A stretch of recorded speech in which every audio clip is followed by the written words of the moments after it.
OT Lifestyle Solutions, and today I want to introduce to you my friend Michael Harding, who is a realtor here in Vancouver, Washington. Michael, tell us a little bit about yourself, and then we're going to talk some about senior housing issues. Right. Well, thank you so much, Sue. And I thank you for inviting me to join you today. My name is Michael Harding, and I'm a real estate agent with Keller Williams in Southwest Washington, servicing primarily well, not primarily, but servicing the Clark County area um, of Southwest Washington. Good. So I've been hearing a lot about some of our housing issues at the moment. So tell us what you found about the challenges faced by seniors who are looking at housing as they age. Well, there is a considerable challenge for seniors in particular with regards to real estate. There's a severe shortage of affordable inventory options for seniors. Uh, and seniors, they have a limited resource in terms of income. So that's a negative. 61% of homeowners age 55 and older plan on remaining in their homes so they can age in place. So the average duration of homeowners remaining in their homes in the Vancouver area is 14.3 years. So another issue that I mentioned is the lack of income earning potential, because they're just not as able to work and earn the income. And another issue that is near and dear to yours and my heart is the lack of accessibility to get inside the home, and then the lack of accessibility while inside the home because of the current layout of the home. And something that is an issue that you and I used to work on together was the safety issues while inside from slip, trips, and falls. Um, and it's not just that's an issue. It's also the isolation component of a senior citizen living by themselves. And of course, the other issue is COVID. COVID has had created a greater sense of isolation for seniors in this day and age. And so I've come up with, well, there's three different ways to face those challenges and solve it. And one of them being multi-generational family living arrangements.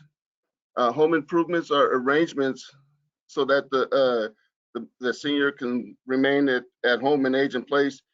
And then the last one is to downsize and move to a senior living facility or more appropriate living facility. And multi-generational living arrangements is just like it sounds. It's multiple age demographics, generation members of the same family living under one roof. And there are really four basic types of multifamily generational. There's three generation where you have grandma, a grandparent, an adult child, and a grandchild, of course. And then there's grand families. There's a thing called grand families in which the grandparent takes care of the grandchild for whatever reason.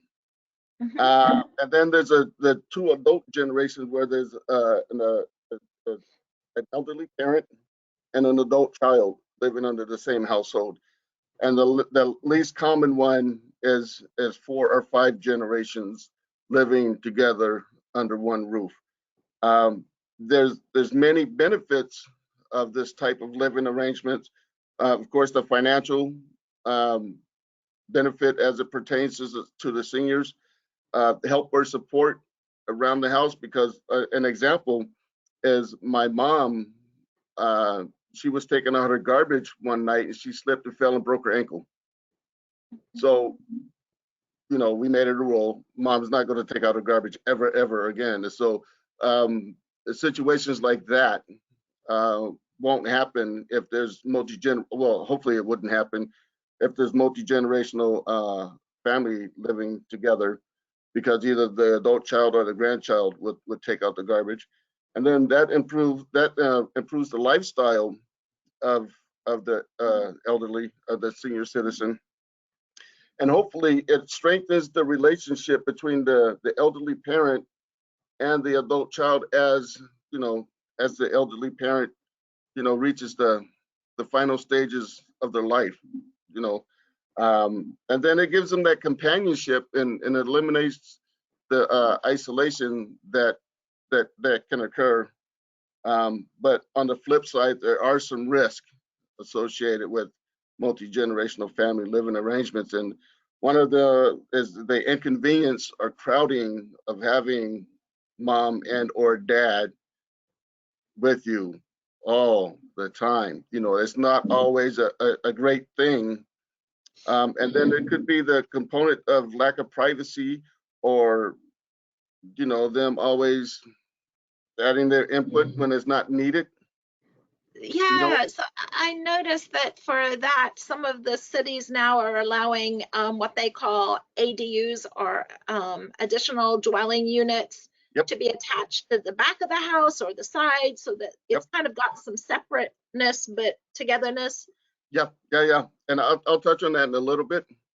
But then another risk is the conflict between the elderly member and like a daughter-in-law or a son-in-law or a grandchild, or just other the child themselves.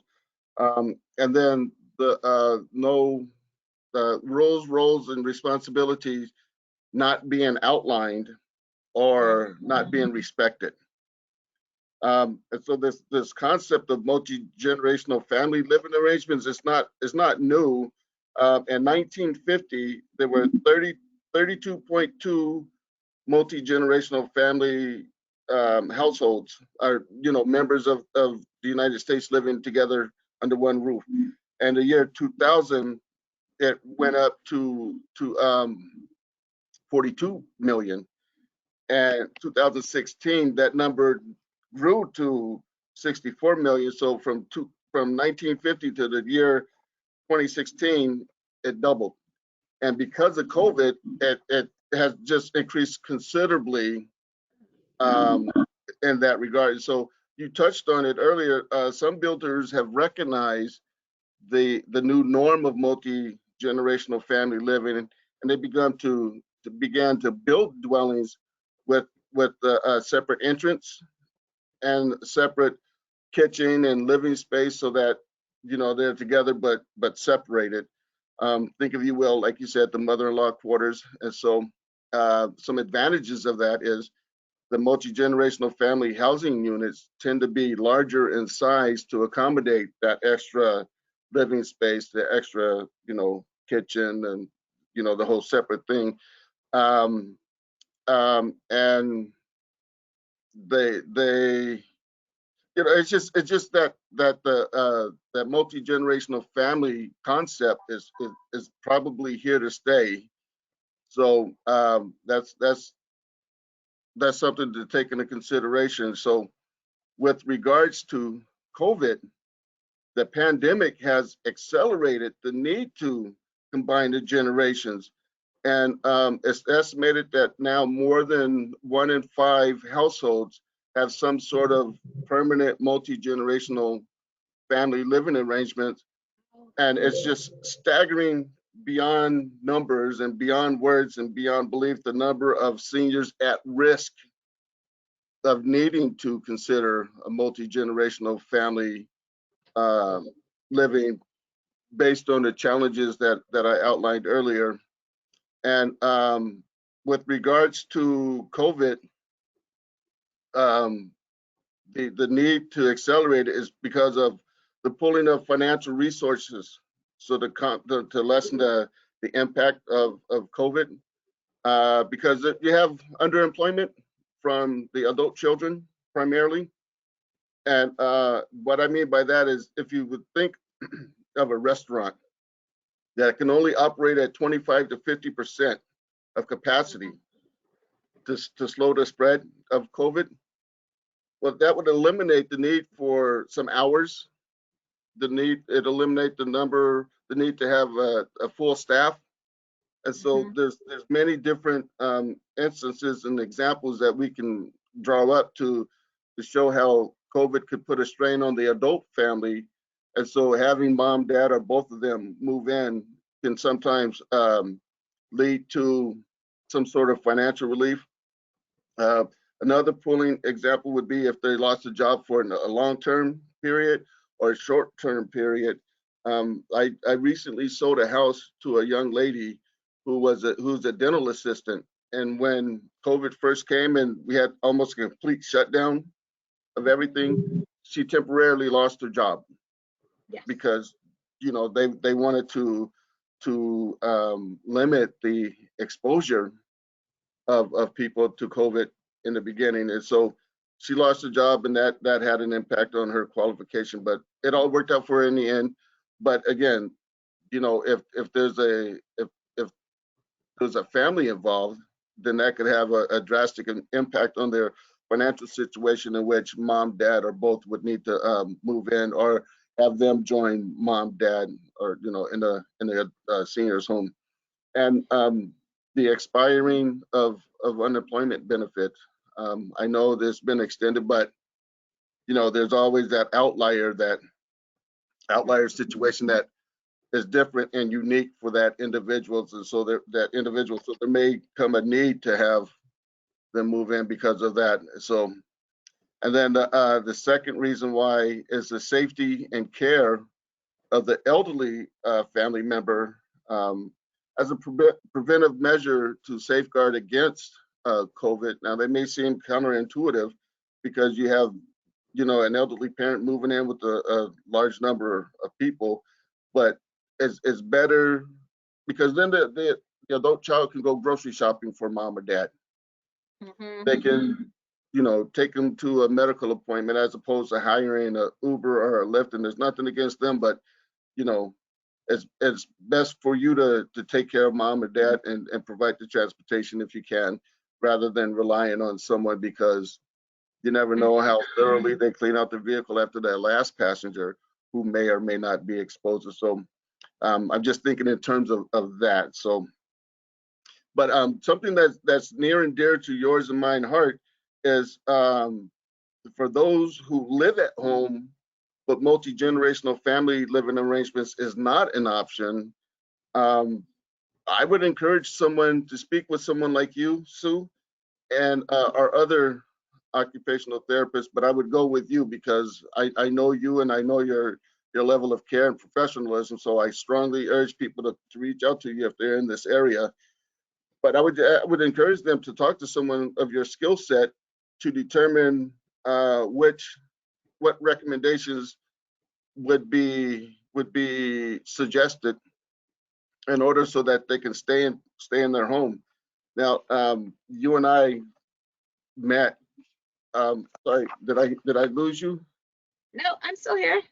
Okay, no, I had something come on my screen. I hit a button, and I do apologize.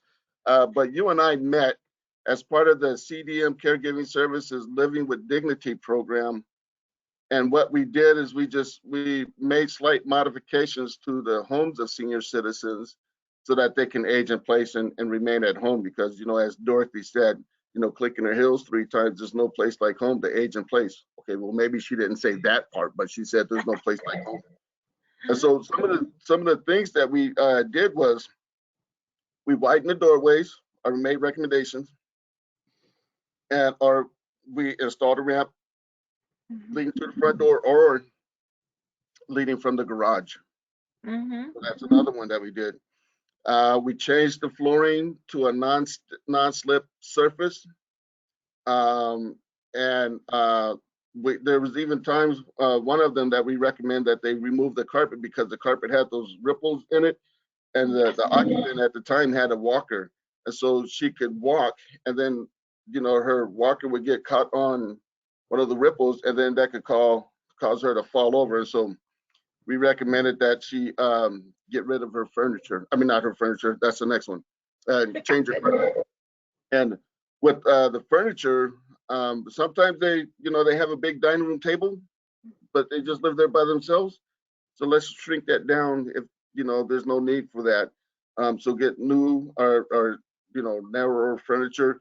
Um, get rid of that coffee table, or just rearrange the furniture so that there's an easier pathway to reduce the risk of them bumping into something or tripping over something. And then the examination. Another thing we did was examine the electronic equipment, and make recommendations to reduce any tripping hazards. Now, when I say that, think of a corded phone, and you know they may have the old style phone with the umbilical cord, I call it, but switch it to a cordless phone, you know, because then that's one less wire that they would have to worry about, or change the location of the computer, or tuck away the cords to reduce the risk of tripping. Another one would be to replace the door handles from the doorknob, the circular ones, to one with more of a lever where they can grab one and push it down, and then pull it open. It makes it for easier access into their home, especially as if they have arthritis and they lose the power to grip. So that's one way. And in the kitchen, pull out shelving uh, units to get access to whatever items they may have, like in a spice drawer. I see it commonly in a spice drawer where they have a narrow cabinet, but then they open it and it has a spice rack that they can pull out and get access to it. Do something like that. Even for your pots and pans, they have those items.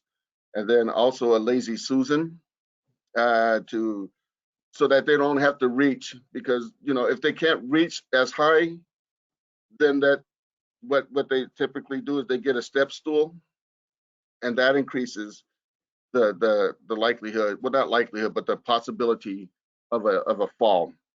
And something radical that we didn't come across the need to do, but it's something that I'm sure we considered, was lowering the height of the countertops to accommodate the physical capabilities of the owner. Because, like, say if they're in a wheelchair, for example, and they have a 3 foot high countertop, or maybe 3.5 feet, but because of the wheelchair, they're starting at two Yeah. 2.5 feet. So then that just makes it so that it can't use the counter space as adequately as they could if it was lowered. Um, Another one was to convert like, say if they have a wall oven, convert it from folding, opening down, to where it swings open.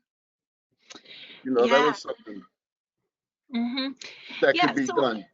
So as we're looking at all of these changes, and these are things that we recommend, one of the questions I hear a lot is, how is this going to affect my house value? Well, it really shouldn't, because a, a ramp can be designed so that it's easily taken away once the need to sell the house comes up. Um, Or it can be landscaped in so that it's natural and stays there. right. And the wider doorways should have no impact on the valuation of the home. The only one that could really pose a challenge to the valuation is one that I was going to recommend, where you get rid of the shower tub combination and you go to just a shower only, a walk-in shower arrangement. Because who wants to step over, you know, a, Yeah. a shower? I mean, a tub to take a shower. So that would, and I was also going to recommend for our citizens out there with a wheelchair, take the vanity cabinet from underneath the bathroom sink so that they can wheel their wheelchair all the way up and have access to the sink. So just small changes like that, but the vanity can be put back in. It can be taken apart in a way so that it can be you know put back in. Well, they can be done in ways that are aesthetically pleasing and still look good. So, Yep.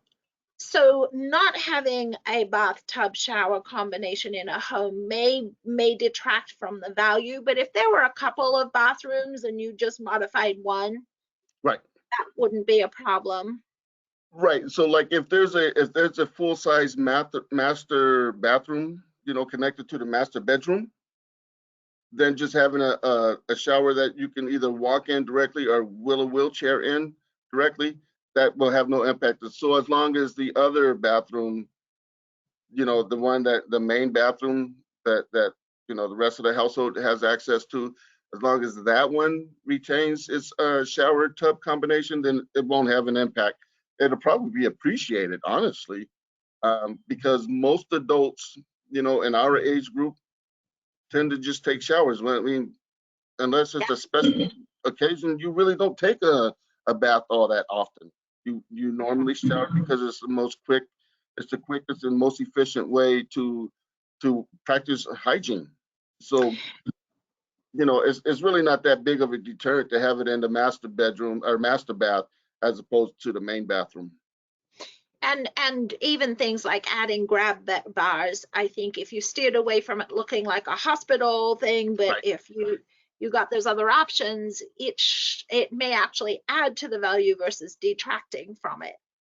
Right. And that's not a large issue, the grab bars. As you said, as long as it doesn't look like it came like we're just walked into a hospital room, then and it's aesthetic, then yeah, it can also add value um, to the home, because that's one less thing for the new owner to take care of, especially if they have the multi-generational family living arrangement that I was speaking of earlier.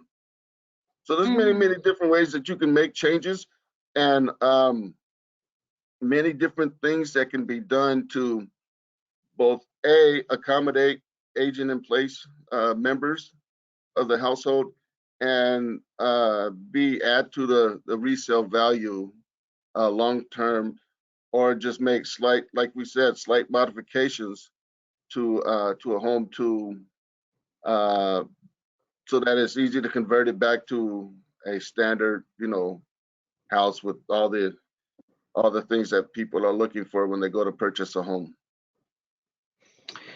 Good. Well, thank you for adding that bit. That would be really helpful. Anything else that you found out while you were looking for this?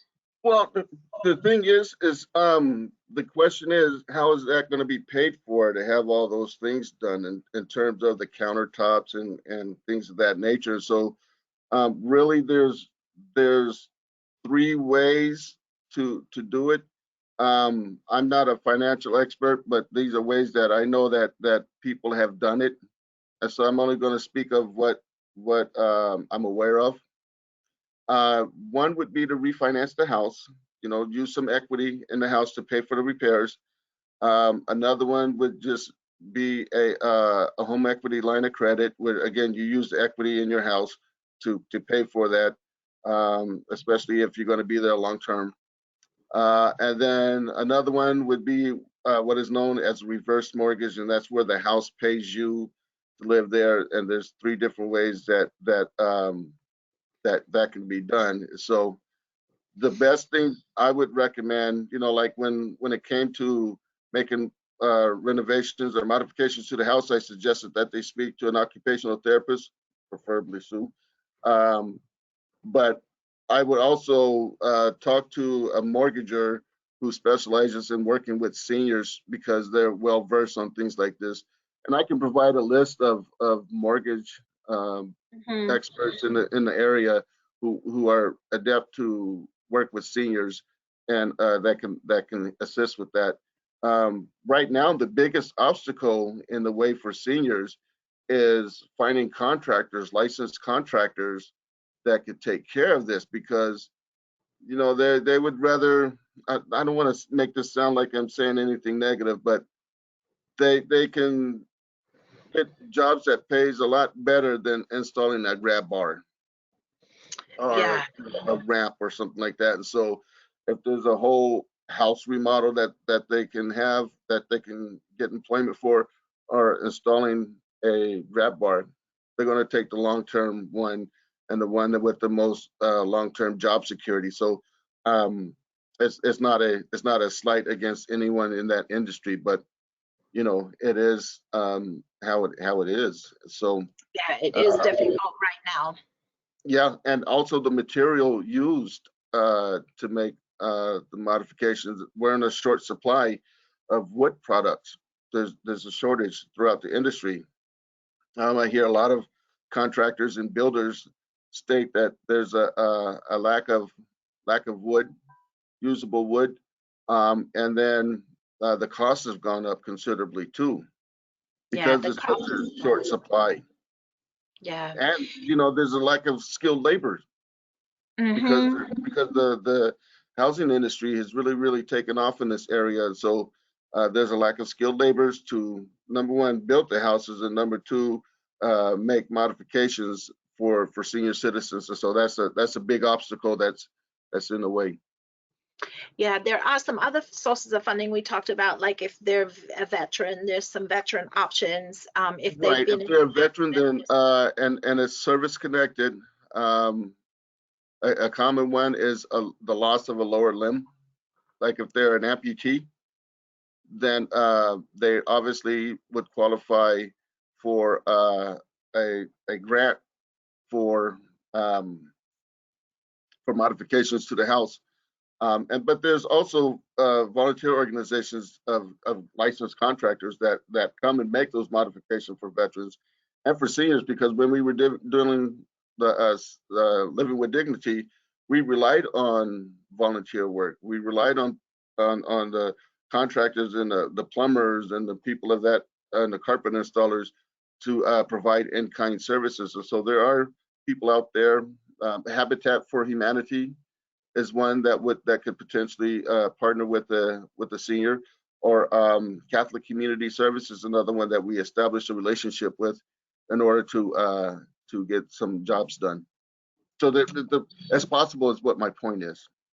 yeah, there are lots of ways. And then there's also some funding coming from Medicare and Medicaid sources as well to keep seniors in their home, particularly in this COVID. All right. Right, especially in And this COVID, because again, it's led to such an isolation with seniors that it's recognized that a lot more needs to be done with regards to providing assistance and ways to keep them in the home now more so than ever. absolutely.